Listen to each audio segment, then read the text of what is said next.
दोस्तों स्वागत है आपका आज की करंट अफेयर की क्लास में। हमारा पहला क्वेश्चन है कि हाल ही में किस देश ने चंद्रमा पर पहली मानवयुक्त मिशन योजना की घोषणा की है। तो इसका करेक्ट आंसर हमारा ऑप्शन नंबर ए यानी कि चीन है।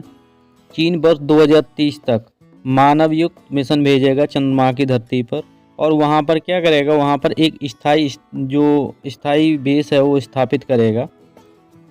नेक्स्ट हमारा क्वेश्चन है कि 25 दिसंबर को किस प्रसिद्ध नेता की जयंती गुड गवर्नेंस डे के रूप में मनाई जाती है। तो इसका जो करेक्ट आंसर है वो अटल बिहारी वाजपेयी जी है। अटल बिहारी वाजपेयी जी का जो जन्म दिवस है उसे हम गुड गवर्नेंस डे के रूप में मनाते हैं। इसका जो उद्देश्य है वो प्रशासन में पारदर्शिता और जवाबदेही को बढ़ावा देना है और इनकी जो जयंती है वो 25 दिसंबर को हम क्या करते हैं, मनाते हैं। नेक्स्ट हमारा क्वेश्चन है कि हाल ही में किस राज्य ने स्टूडेंट फॉर इंडिया योजना शुरू की है। तो स्टूडेंट फॉर इंडिया योजना है वो यूपी के द्वारा शुरू की गई है, उत्तर प्रदेश के द्वारा। उत्तर प्रदेश के द्वारा इस योजना शुरू करने का उद्देश्य है कि छात्रों में सामाजिक सेवा और नेतृत्व और कौशल विकास को जागृत करना या उसकी ओर अग्रसर करना है। इसमें हम स्कूलों और कॉलेजों के छात्रों को शामिल करेंगे।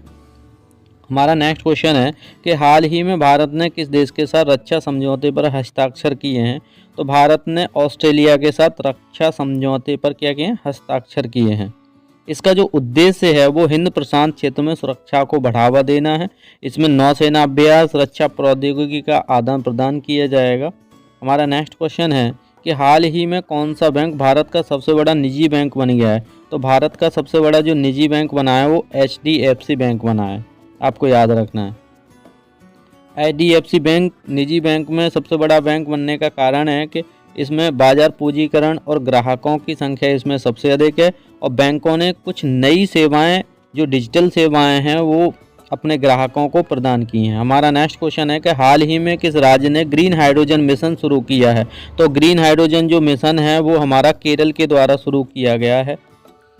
ग्रीन हाइड्रोजन से क्या होगा, ग्रीन हाइड्रोजन से जो प्रदूषण है उसमें कमी आएगी और स्वच्छ ऊर्जा का उत्पादन होगा। इससे हरित ऊर्जा क्षेत्र में सहयोग और बढ़ावा मिलेगा। नेक्स्ट हमारा क्वेश्चन है कि हाल ही में किस देश ने AI एथिक्स पॉलिसी लागू की है। तो AI एथिक्स पॉलिसी लागू जो की है वो जापान के द्वारा की गई है। जापान ने इस पॉलिसी को इसलिए सुनिश्चित किया है क्योंकि इससे इसका नैतिक उपयोग सुनिश्चित किया जाए और इससे डेटा सुरक्षा और गोपनीयता को इसके तहत क्या प्राथमिकता दी जाएगी। नेक्स्ट हमारा क्वेश्चन है कि हाल ही में भारत ने किस संगठन की अध्यक्षता ग्रहण की है। तो भारत के द्वारा जो बिम्स्टेक है इसकी अध्यक्षता को स्वीकार किया गया है। बिम्स्टेक की फुल फॉर्म आप जानते ही होंगे, Bay of Bengal initiative for multi sector technology and economics corporation इसकी फुल फॉर्म है और इसका जो उद्देश्य है वो क्षेत्रीय सहयोग को बढ़ावा देना है। भारत का फोकस क्या है, इसमें कनेक्टिविटी और व्यापार को बढ़ावा देना भारत की ओर से इस पर फोकस किया गया है।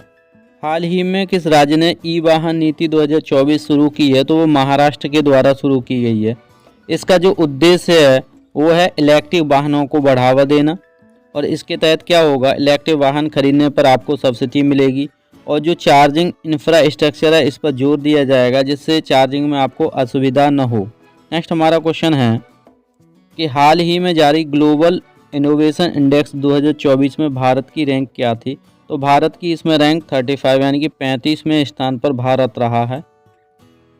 इसका उद्देश्य देखते हैं और ये रिपोर्ट किसके द्वारा जारी की जाती है। ये रिपोर्ट जो विश्व बौद्धिक संपदा संगठन है विपो के द्वारा जारी की जाती है और हमारा भारत का स्थान आपने देखा है कि 35 में रहा है। भारत ने डिजिटल इनोवेशन और स्टार्टअप में बड़ी प्रगति हासिल की है, इसलिए भारत का स्थान कौन सा रहा, 35वां स्थान भारत ने हासिल किया है। इंपोर्टेंट क्वेश्चन है, आपको याद रखना है।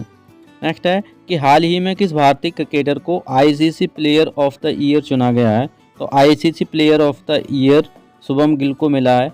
नेक्स्ट हमारा क्वेश्चन है कि हाल ही में अंतर्राष्ट्रीय दिवस को जलवायु परिवर्तन पर जागरूकता थीम के तहत मनाया गया है। इसमें इसका जो करेक्ट आंसर है वो हमारा है विश्व ऊर्जा संरक्षण दिवस को। विश्व ऊर्जा संरक्षण जो दिवस है हम कब मनाते हैं, तो आप बताएंगे 14 सितंबर को हम इसको मनाते हैं। इस बार की थीम क्या है, जलवायु परिवर्तन पर जागरूकता। इसका उद्देश्य है कि ऊर्जा के सतत उपयोग और संरक्षण को बढ़ावा देना यानी कि ऊर्जा का सतत उपयोग और उसका संरक्षण भी करना अति आवश्यक है। ज़्यादा से ज़्यादा फ्यूल को वेस्ट न करें, इसके तहत हम उसमें समझाएंगे।